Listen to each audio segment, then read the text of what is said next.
नमस्कार दोस्तों, आप सुन रहे हैं ऑडियो ज्ञान हिंदी, जहां कहानियां सिर्फ सुनाई नहीं जाती बल्कि महसूस कराई जाती हैं। आज हम लेकर आए हैं महान कथाकार मुंशी प्रेमचंद की मार्मिक कहानी अमावस्या की रात्रि। यह कहानी हमें जीवन, समय और मानवता की सच्चाई से रूबरू कराती है। तो आइए, बिना देर किए डूब जाते हैं इस संवेदनशील कथा में। भाग 1। दिवाली की संध्या थी। श्रीनगर के घूरों और खंडहरों के भी भाग्य चमक उठे थे। कस्बे के लड़के और लड़कियां श्वेत थालियों में दीपक लिए मंदिर की ओर जा रही थी। दीपों से उनके मुखारविंद प्रकाशमान थे। प्रत्येक ग्रह रोशनी से जगमगा रहा था। केवल पंडित देवदत्त का सतधारा भवन काली घटा के अंधकार में गंभीर और भयंकर रूप में खड़ा था। गंभीर इसलिए कि उसे अपनी उन्नति के दिन भूले न थे, भयंकर इसलिए कि यह जगमगाहट मानो उसे चिढ़ा रही थी। एक समय वह था जबकि ईर्ष्या भी उसे देख देख कर हाथ मलती थी, और एक समय यह है जबकि घृणा भी उस पर कटाक्ष करती है। द्वार पर द्वारपाल की जगह अब मदार और एरंड के वृक्ष खड़े थे। दीवान खाने में एक मतंग साड़ अकड़ता था। ऊपर के घरों में जहां सुंदर रमणियां मनोहर संगीत गाती थी, वहां आज जंगली कबूतरों के मधुर स्वर सुनाई देते थे। किसी अंग्रेजी मदरसे के विद्यार्थी के आचरण की भांति उसकी जड़ें हिल गई थी, और उसकी दीवारें किसी विधवा स्त्री के हृदय की भांति विदीर्ण हो रही थी। पर समय को हम कुछ नहीं कह सकते। समय की निंदा व्यर्थ और भूल है, यह मूर्खता और अदूरदर्शिता का फल था। अमावस्या की रात्रि थी। प्रकाश से पराजित होकर मानो अंधकार ने उसी विशाल भवन में शरण ली थी। पंडित देवदत्त अपने अर्ध अंधकार वाले कमरे में मौन परंतु चिंता में निमग्न थे। आज 1 महीने से उनकी पत्नी गिरिजा की जिंदगी को निर्दय काल ने खिलवाड़ बना लिया है। पंडित जी दरिद्रता और दुहक को भुगतने के लिए तैयार थे। भाग्य का भरोसा उन्हें धैर्य बंधाता था, किंतु यह नई विपत्ति सहन शक्ति से बाहर थी। बेचारे दिन के दिन गिरिजा के सिरहाने बैठे हुए उसके मुरझाए हुए मुख को देखकर कुढ़ते और रोते थे। गिरिजा जब अपने जीवन से निराश होकर रोती तो वह उसे समझाते, गिरिजा रो मत, शीघ्र ही अच्छी हो जाओगी। पंडित देवदत्त के पूर्वजों का कारोबार बहुत विस्तृत था। वे लेन देन किया करते थे। अधिकतर उनके व्यवहार बड़े बड़े चकलेदारों और रजवाड़ों के साथ थे। उस समय ईमान इतना सस्ता नहीं बिकता था। सादे पत्रों पर लाखों की बातें हो जाती थी। मगर सन 57 ईस्वी के बलवे ने कितनी ही रियासतों और राज्यों को मिटा दिया, और उनके साथ तिवारियों का यह अन्नधनपूर्ण परिवार भी मिट्टी में मिल गया। खजाना लूट गया, बहीखाते पंसारियों के काम आए। जब कुछ शांति हुई, रियासतें फिर संभली तो समय पलट चुका था। वचन लेख के अधीन हो रहा था तथा लेख में भी सादे और रंगीन का भेद होने लगा था।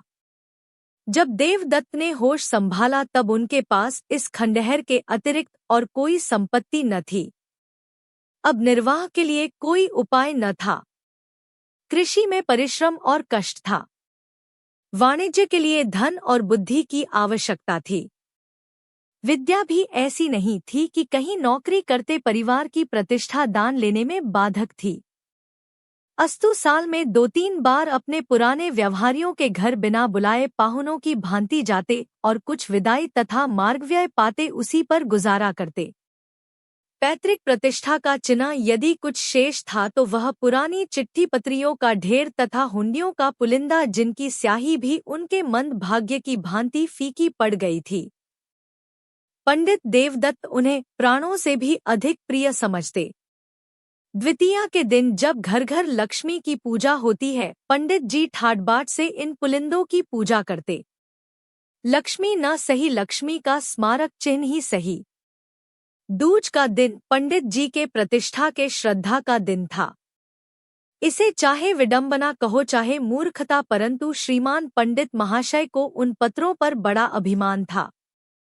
जब गांव में कोई विवाद छिड़ जाता तो यह सड़ेगले कागजों की सेना ही बहुत काम कर जाती और प्रतिवादी शत्रु को हार माननी पड़ती। यदि 70 पीढ़ियों से शस्त्र की सूरत न देखने पर भी लोग क्षत्रिय होने का अभिमान करते हैं, तो पंडित देवदत्त का उन लेखों पर अभिमान करना अनुचित नहीं कहा जा सकता जिसमें 70 लाख रुपयों की रकम छिपी हुई थी। भाग 2।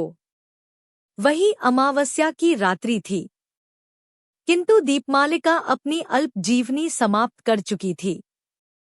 चारों ओर जुआरियों के लिए यह शकुन की रात्रि थी, क्योंकि आज की हार साल भर की हार होती है।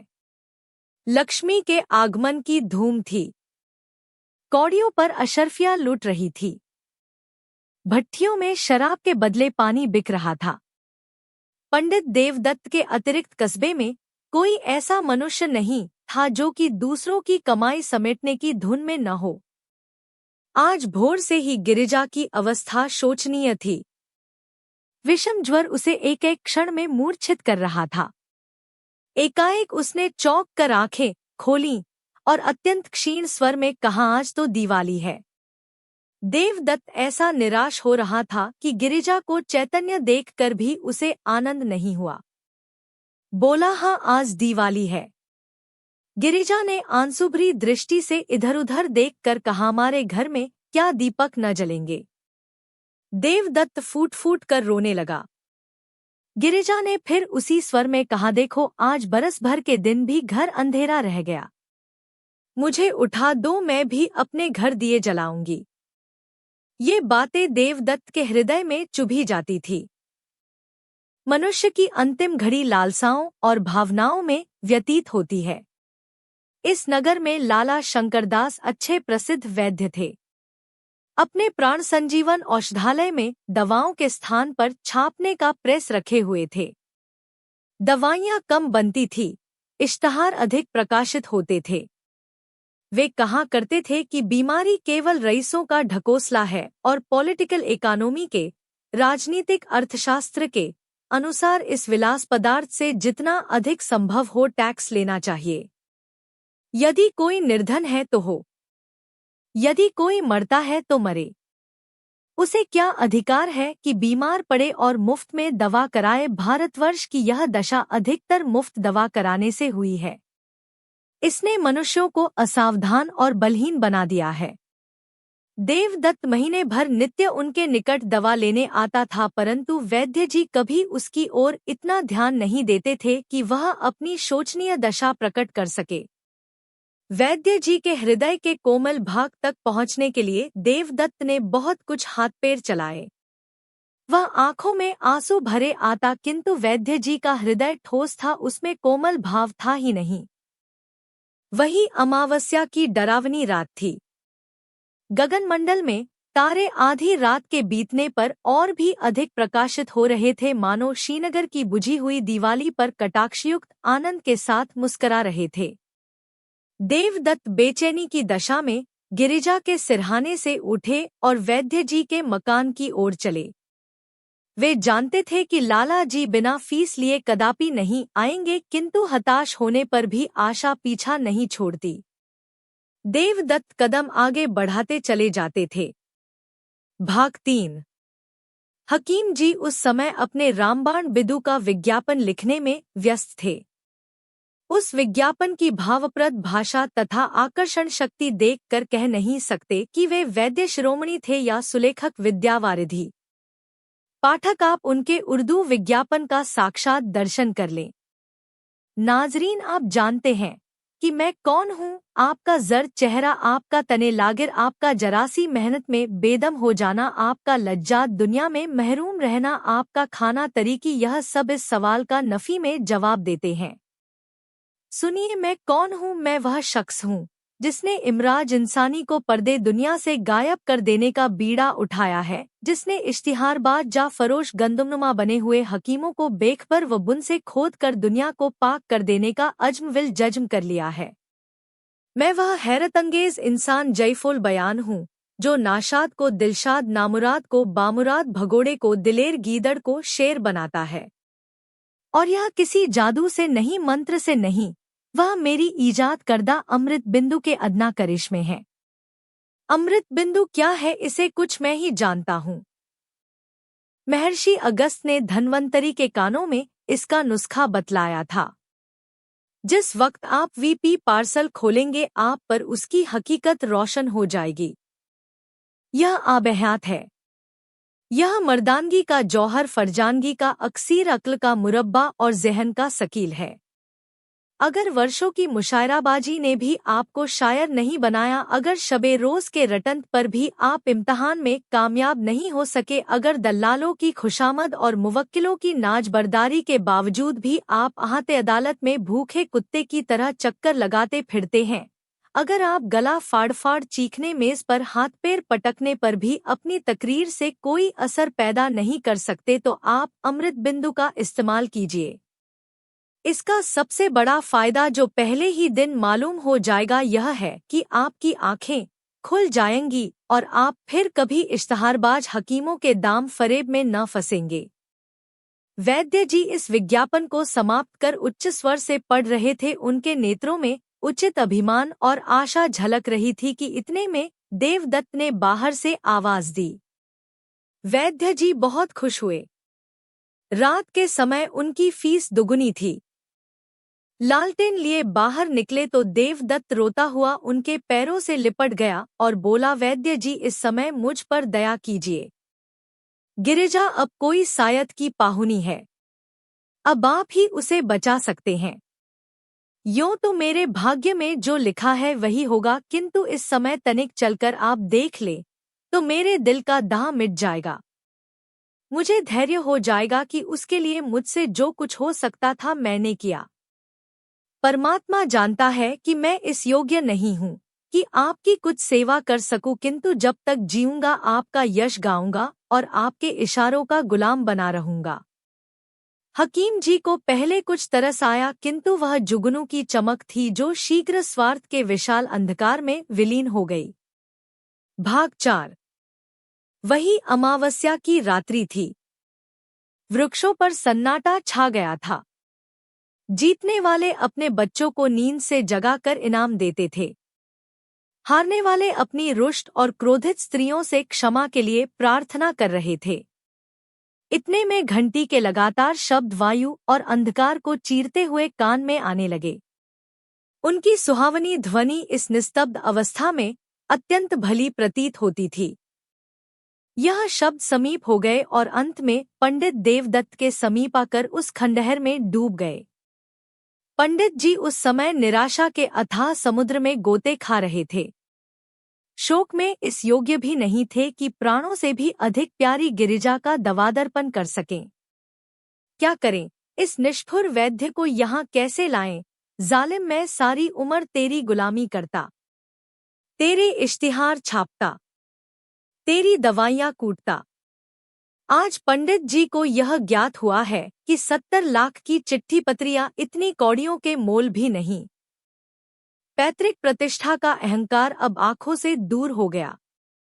उन्होंने उस मखमली थैले को संदूक से बाहर निकाला और उन चिट्ठी पत्रियों को जो बाप दादों की कमाई का शेषांश थी और प्रतिष्ठा की भांति जिनकी रक्षा की जाती थी, एक एक करके दिया को अर्पण करने लगे।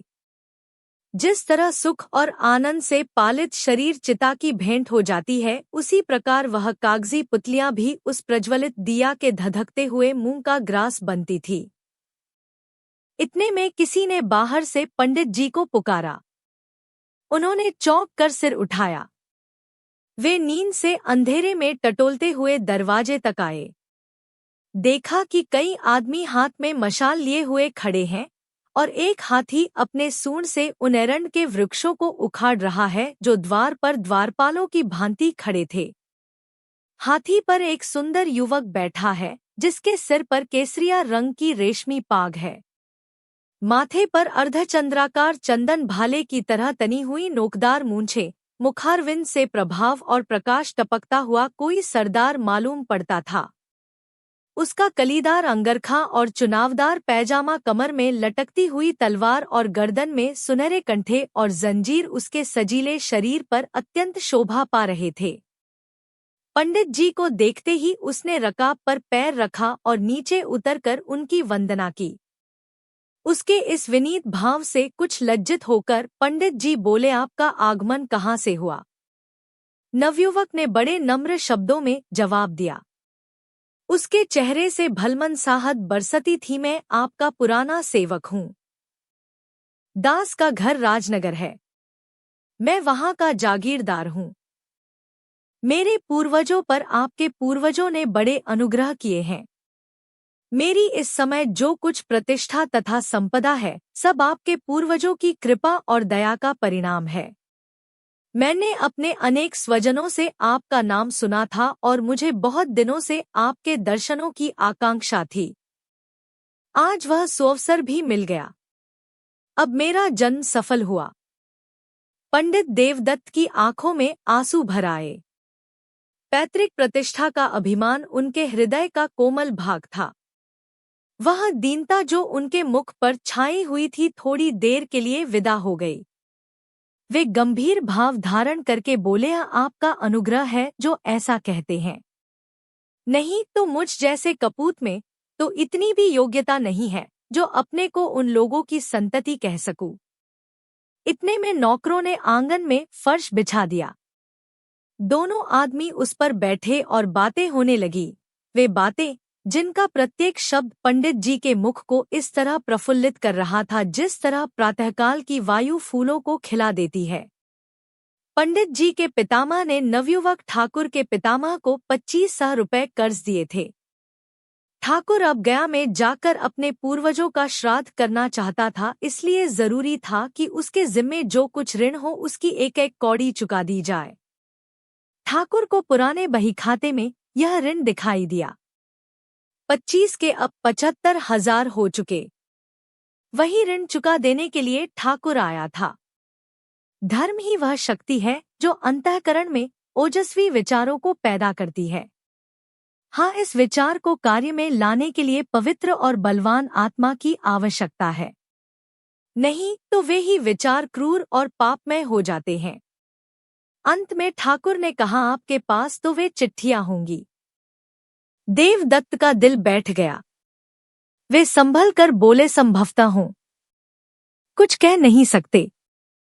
ठाकुर ने लापरवाही से कहा, ढूंढिए, यदि मिल जाए तो हम लेते जाएंगे। पंडित देवदत्त उठे लेकिन हृदय ठंडा हो रहा था। शंका होने लगी कि कहीं भाग्य हरे बाग न दिखा रहा हो। कौन जाने वह पुर्जा जलकर राख हो गया या नहीं। यदि न मिला तो रुपए कौन देता है। शोक की दूध का प्याला सामने आकर हाथ से छूट जाता है। हे भगवान, वह पत्री मिल जाए।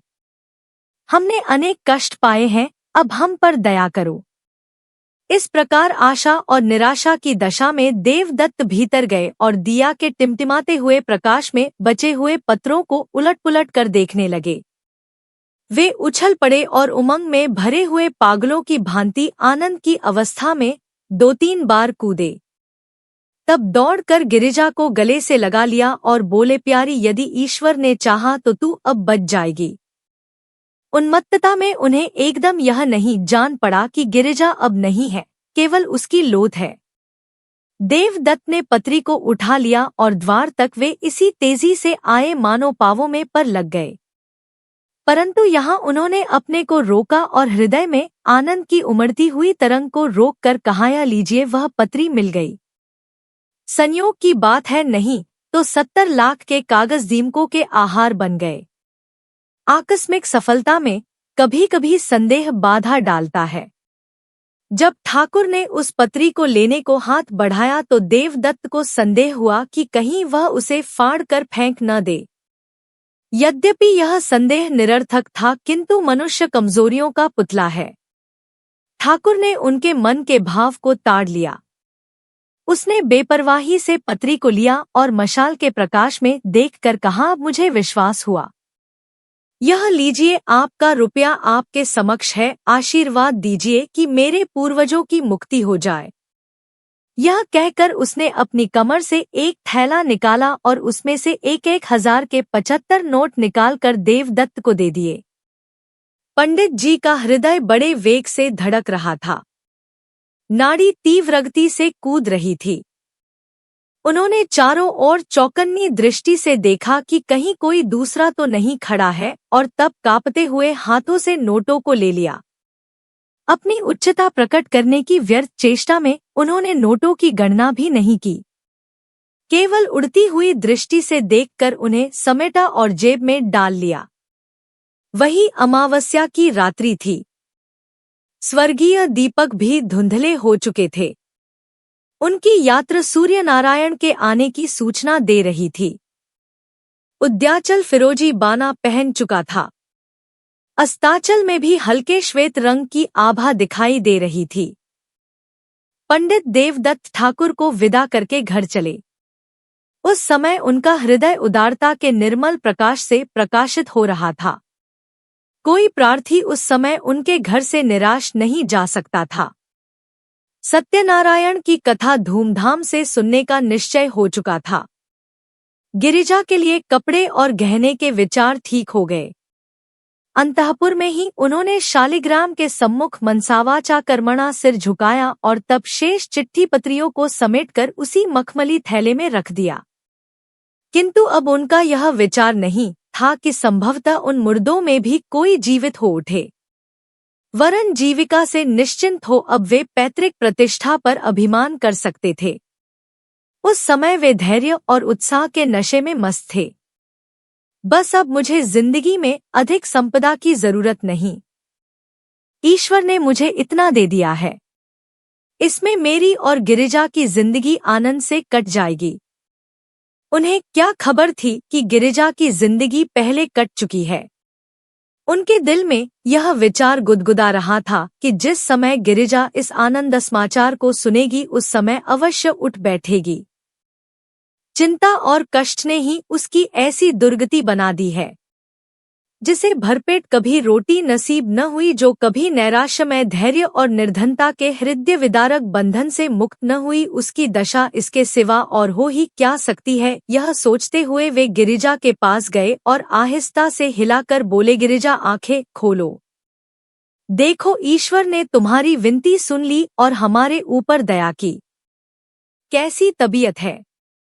किंतु जब गिरिजा तनिक भी न मिनकी तब उन्होंने चादर उठा दी और उसके मुंह की ओर देखा। हृदय से एक करुणात्मक ठंडी आह निकली। वे वहीं सिर थाम कर बैठ गए। आंखों से शोणित की बूंदें सी टपक पड़ी। क्या यह संपदा इतने महंगे मूल्य पर मिली है? क्या परमात्मा के दरबार से मुझे इस प्यारी जान का मूल्य दिया गया है? ईश्वर, तुम खूब न्याय करते हो। मुझे गिरिजा की आवश्यकता है, रुपयों की आवश्यकता नहीं। यह सौदा बड़ा महंगा है। भाग 5। अमावस्या की अंधेरी रात गिरिजा के अंधकारमय जीवन की भांति समाप्त हो चुकी थी। खेतों में हल चलाने वाले किसान ऊंचे और सुहावने स्वर से गा रहे थे। सर्दी से कांपते हुए बच्चे सूर्य देवता से बाहर निकलने की प्रार्थना कर रहे थे। पनघट पर गांव की अलबेली स्त्रियां जमा हो गई थी। पानी भरने के लिए नहीं, हंसने के लिए। कोई घड़े को कुएं में डाले हुए अपनी पोपली सांस की नकल कर रही थी। कोई खंभों से चिपटी हुई अपनी सहेली से मुस्करा कर प्रेम रहस्य की बातें करती थी। बूढ़ी स्त्रियां पोतों को गोद में लिए अपनी बहुओं को कोस रही थी कि घंटे भर हुए अब तक कुएं से नहीं लौटीं। किंतु राजवैद्य लाला शंकरदास अभी तक मीठी नींद ले रहे थे। खांसते हुए बच्चे और कराहते हुए बूढ़े उनके औषधालय के द्वार पर जमा हो चले थे। इस भीड़ भड़ से कुछ दूर पर 2-3 सुंदर किंतु मुरझाए हुए नवयुवक टहल रहे थे और वैद्य जी से एकांत में कुछ बातें किया चाहते थे। इतने में पंडित देवदत्त नंगे सिर, नंगे बदन, लाल आंखें, डरावनी सूरत, कागज का एक पुलिंदा लिए दौड़ते हुए आए और औषधालय के द्वार पर इतने जोर से हाँक लगाने लगे कि वैद्य जी चौंक पड़े और कहार को पुकार कर बोले कि दरवाजा खोल दे। कहार महात्मा बड़ी रात गए किसी बिरादरी की पंचायत से लौटे थे। उन्हें दीर्घनिद्रा का रोग था, जो वैद्य जी के लगातार भाषण और फटकार की औषधियों से भी कम न होता था। आप ऐंठते हुए उठे और किवाड़ खोलकर हुक्काचलम की चिंता में आग ढूंढने चले गए।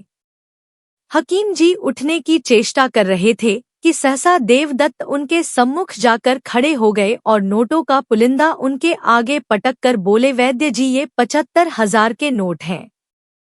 यह आपका पुरस्कार और आपकी फीस है। आप चलकर गिरिजा को देख लीजिए और ऐसा कुछ कीजिए कि वह केवल एक बार आंखें खोल दे। यह उसकी एक दृष्टि पर न्यौछावर है, केवल एक दृष्टि पर। आपको रुपए मनुष्य की जान से प्यारे हैं, वे आपके समक्ष हैं। मुझे गिरिजा की एक चितवन इन रुपयों से कई गुनी प्यारी है। वैद्य जी ने लज्जामय सहानुभूति से देवदत्त की ओर देखा और केवल इतना कहा, मुझे अत्यंत शोक है, सदैव के लिए तुम्हारा अपराधी हूँ, किंतु तुमने मुझे शिक्षा दे दी। ईश्वर ने चाहा तो ऐसी भूल कदापि न होगी। मुझे शोक है, सचमुच है। ये बातें वैद्य जी के अंतःकरण से निकली थी। तो दोस्तों, यह थी मुंशी प्रेमचंद की हृदयस्पर्शी कहानी अमावस्या की रात्रि। यह कहानी हमें सिखाती है कि धन से बढ़कर जीवन और अपनों का साथ होता है। अगर आपको यह प्रस्तुति पसंद आई हो तो वीडियो को लाइक करें, कमेंट में अपनी राय जरूर लिखें और चैनल ऑडियो ज्ञान हिंदी को सब्सक्राइब करना न भूलें। मैं आपसे फिर मिलूंगा एक नई कहानी और नए ज्ञान के साथ। तब तक सुनते रहिए, सीखते रहिए। नमस्कार।